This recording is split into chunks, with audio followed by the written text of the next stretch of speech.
দেখি তারেক ভাই হাত নাড়েন, জামুদা হাত নাড়েন, মনিকা কই, হাত হাত কই, দৈত্যর হাত কই, এই যে দৈত্যর হাত। হ্যাঁ ঠিক আছে, আর আমার হাত কই, এই যে আমার হাত। আচ্ছা এখন আমরা ট্রলারের উপরে আমরা যাচ্ছি, প্যাদা টিং টিং, সেখান থেকে শুভলং, হ্যাঁ সেখান থেকে টিং টিং শুভলং, আর ও টুকটুক, টুকটুকটা বাদ যাবে না, টুকটুকেও যাবো। যারা আসে নাই তারা প্লিজ কান্নাকাটি শুরু করো। আর এখন ভিউটা দেখো, হ্যাঁ কত সুন্দর সমুদ্রের মাঝখানে। যারা আসে নাই তাদের জন্য আমরা ইনি হচ্ছেন আমাদের পাইলট হাসান ভাই।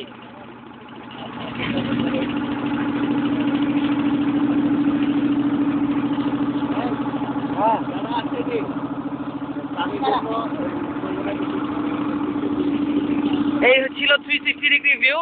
এখন যারা আসে নাই তাদের জন্য দৈত্যের তরফ থেকে কোনো কিছু বক্তব্য। এত সুন্দর একটা দৃশ্য দেখা যাচ্ছে, কত মজা করতেছি। যারা আসে না তারা তো লুজার, টোটাল লুজার। তারেক ভাই কিছু বলেন। আমি আর কি বলবো, এখানে দেখাচ্ছি এই যে এইখানে এই অবস্থা দেখো। এখন তো আসলে কিছু ছেড়ার নাই, মাথার চুল ছেড়ো। আর যদি মাথার চুল ছিলতে ভালো না লাগে অন্য কিছু।